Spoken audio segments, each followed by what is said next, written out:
తెలంగాణ అంటే తాగడం, తినడం అన్నట్టుగా ప్రొజెక్ట్ చేస్తూ వస్తున్నారు. ఇక సోషల్ మీడియా రీల్స్ బ్యాచ్ అయితే మరీ దారుణంగా తయారైంది.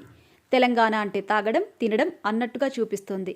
బిజీగా గడుపుతున్న లైఫ్ లో చిన్న బ్రేక్ తీసుకొని ఫ్యామిలీ మరియు ఫ్రెండ్స్ తో ఎంజాయ్ చేయాలి అనుకుంటున్నారా? అయితే వెంటనే ఆర్మీ వెకేషన్స్ ప్రైవేట్ లిమిటెడ్ ని సంప్రదించండి. వీరి దగ్గర సరికొత్త ఆఫర్స్ మరియు స్పెషల్ ప్యాకేజెస్ ఉన్నాయి. మరిన్ని డీటెయిల్స్ కోసం సంప్రదించండి 7997979960 అలాగే 61. దానికి తగ్గట్టుగా గతంలోని సినిమాలో అదే చూపిస్తూ వచ్చారు. తెలంగాణ సమాజంపై ఒక ముద్రనైతే వేసేస్తున్నారు. ఇక దిల్ రాజు లాంటి పెద్ద స్థాయి వ్యక్తులు కూడా అదే ముద్రను వేసే ప్రయత్నం చేశారు. సంక్రాంతికి వస్తున్నాం సినిమా ట్రైలర్ లాంచ్ ఈవెంట్ ను నిజామాబాద్ లో గ్రాండ్ గా నిర్వహించారు. ఇక దిల్ రాజు సొంతూరు నిజామాబాద్, అందుకే ఈ మూవీ ఈవెంట్ ను అక్కడ నిర్వహించారు. అసలు తెలంగాణలో సినిమా ఈవెంట్లు జరగవు. ఈ మధ్య వరంగల్లో కొన్ని సినిమా ఈవెంట్లు నిర్వహించడం జరిగింది. ఇక నిజామాబాద్ కి తన టీంని తీసుకుని పోయాడు దిల్ రాజు. తెలంగాణలో హీరోలపై చొక్కాలు చించుకునే అభిమానం ఉందన్న సంగతి అందరికీ తెలుసు.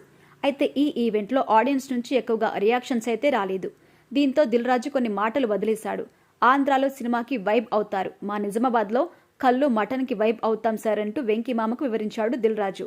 ఆంధ్రాలో సినిమాను ఎక్కువ చూస్తే మా వాళ్ళు కళ్ళు మటన్కి వైబ్ అవుతారు, మా నిజామాబాద్లో అవే ఫేమస్ అన్నట్టుగా దిల్ రాజు చెప్పుకొచ్చాడు. దిల్ రాజు లాంటి వ్యక్తి కూడా తెలంగాణపై మళ్లీ అవే ముద్ర వేసే ప్రయత్నం చేశాడు అనిపిస్తోంది.